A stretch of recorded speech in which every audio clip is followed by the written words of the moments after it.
नमस्कार बच्चों मैं विश्वास कुलभुन्ना से आपकी हिंदी की अध्यापिका बोल रही हूँ। बच्चों, जैसे कि पता है आपको कि आपके फर्स्ट सेम के एग्ज़ाम शुरू होने वाले हैं 1 अक्टूबर से।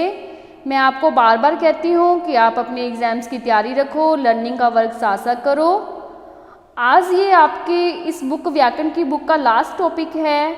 आपका सिलेबस कंप्लीट हो चुका है। अपठित गद्यांश और अपठित पद्यांश करवाऊंगी मैं। ये आपको पता ही है, आपने पहले भी कर रखे हैं कि कोई अनसीन पैसेज होता है, आपको एक पहरा दिया जाता है, आपने पढ़ा ना हो चाहे पढ़ा भी हो, उसके नीचे कुछ क्वेश्चन आंसर दिए होते हैं। आपने क्या करना होता है, उस पहरे को पढ़कर और उसमें से जो क्वेश्चन दिए होते हैं उसको आपने क्या करना है, छांटने होते हैं बीच में से।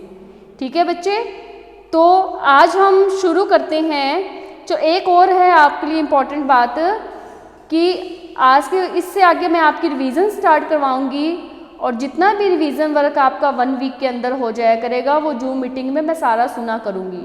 ठीक है बच्चे, ऐसे आपका साथ साथ एग्जाम्स की रिवीजन भी हो जाएगा, आपका लर्निंग वर्क भी हो जाएगा। तो हम शुरू करते हैं पाठ 28 अपठित गद्यांश। क्या होता है? अपठित शब्द का अर्थ है जो कभी पढ़ा न गया हो, अर्थात अपठित गद्यांश वे गद्यांश हैं जिनको छात्रों ने पहले कभी अपनी पाठ्य पुस्तक में पढ़ा नहीं है। अपठित गद्यांश देकर उस पर बोधन के प्रश्न पूछे जाते हैं। इन प्रश्नों के उत्तर छात्रों को उसी गद्यांश के आधार पर देने होते हैं। उत्तर देते समय वह यह कोशिश होनी चाहिए कि उत्तर में गद्यांश के वाक्यों को जैसा का तैसा न उतारा जाए, बल्कि उसमें कही गई बात को अपने शब्दों में व्यक्त किया जाए।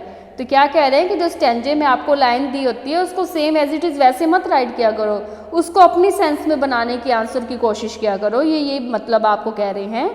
फिर है अपठित गद्यांश हल करते समय ध्यान देने योग्य बातें। दिए गए अवतरण को 1-2 बार मन में पढ़ें तथा समझने का प्रयास करें। तदुपरांत प्रश्नों को अलग अलग पढ़ें। प्रत्येक प्रश्न के संभावित उत्तर को अवतरण में रेखांकित करें। जब प्रश्नों के उत्तर लिखना प्रारंभ करें तो लेखक द्वारा कही गई बात को सरल एवं स्पष्ट भाषा में छोटे छोटे वाक्यों में व्यक्त करें।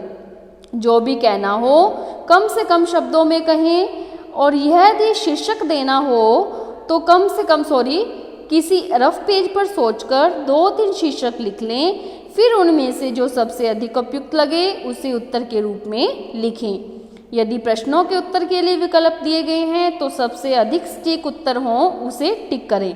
अब मैं आपको बच्चे करवा रही हूँ, इसके बीच में आपको सोल्व भी दे रखे हैं और अनसोल्व भी दे रखे हैं, दोनों तरह के आपको पठित बोध दे रखे हैं। मैं आपको सोल्व करवाऊंगी, जो अनसोल्व है मैं आपको करने के लिए दूंगी, वो आपने खुद सोल्व करने हैं। मैं उसकी आपको आंसर की PDF नहीं भेजूंगी, आपने अपने माइंड से करने हैं, क्योंकि एग्जाम में कोई मैं नहीं आपको बताऊंगी कि ऐसे आएगा या ऐसे आएगा। ठीक है, आप खुद करोगे। अब देखो स्टैंजा रीड करते हैं। मैं सोचता हूँ स्त्रियों के पास एक महान शक्ति सोई हुई पड़ी है, दुनिया की आधी से बड़ी ताकत उनके पास है। आधी इसलिए कहता हूँ कि दुनिया में स्त्रियाँ आधी तो हैं ही, आधी ये भी बड़ी इसलिए कि यदि उनकी छाया में पलते हैं और वे जैसा चाहें उन बच्चों को परिवर्तित कर सकती हैं। पुरुषों के हाथ में कितनी भी ताकत हो, लेकिन पुरुष भी एक दिन स्त्री की गोद में होता है, वहीं से वह अपनी यात्रा शुरू करता है।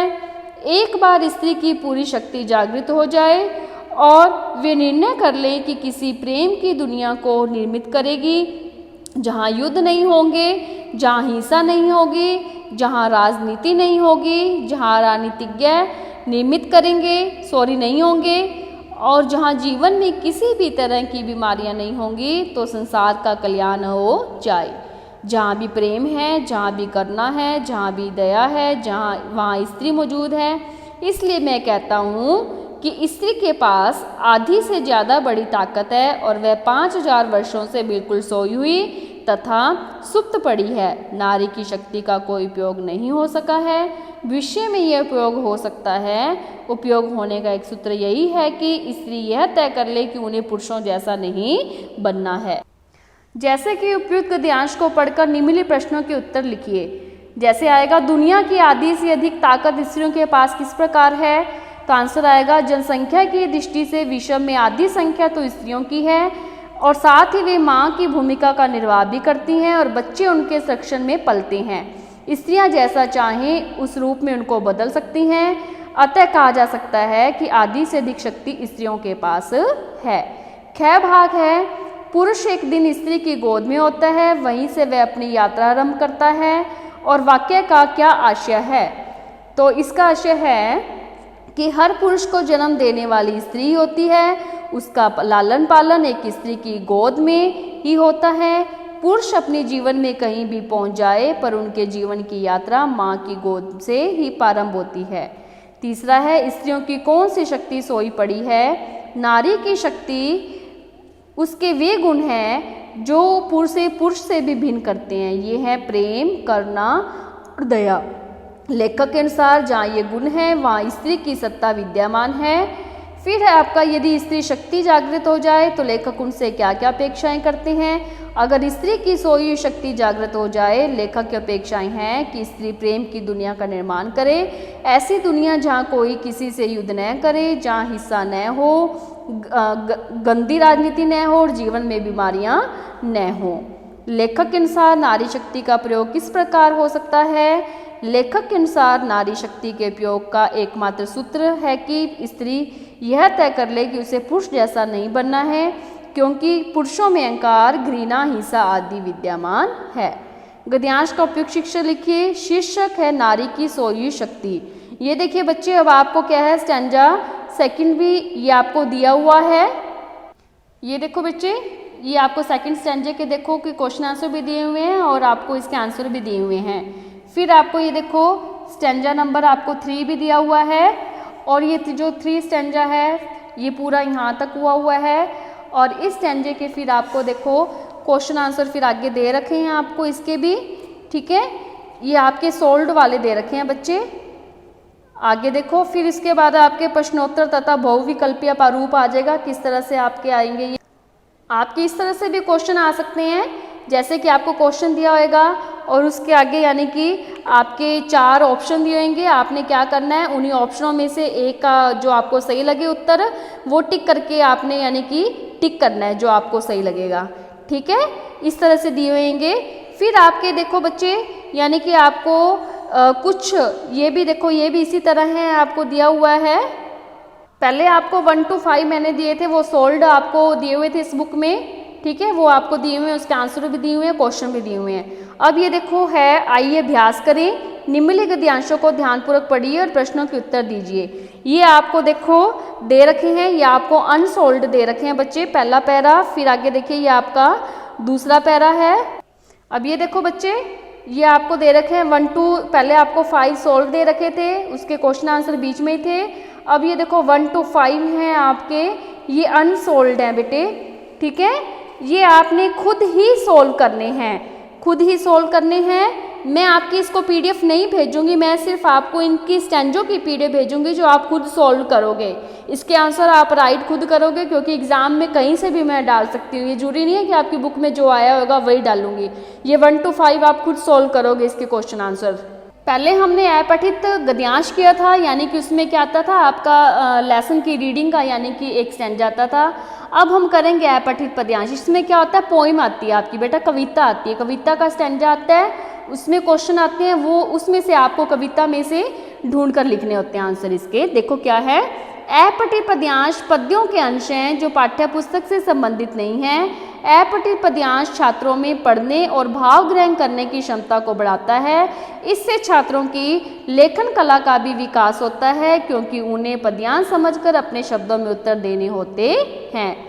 अपठित पद्यांश हल करते समय ध्यान देने योग्य बातें, पद्यांश को 2-3 बार पढ़कर भाव ग्रहण करने का प्रयत्न करें, क्योंकि आप इसको बार बार पढ़ोगे तभी समझ में आएगा और तभी आप इसमें से क्वेश्चन आंसर ढूंढ सकोगे।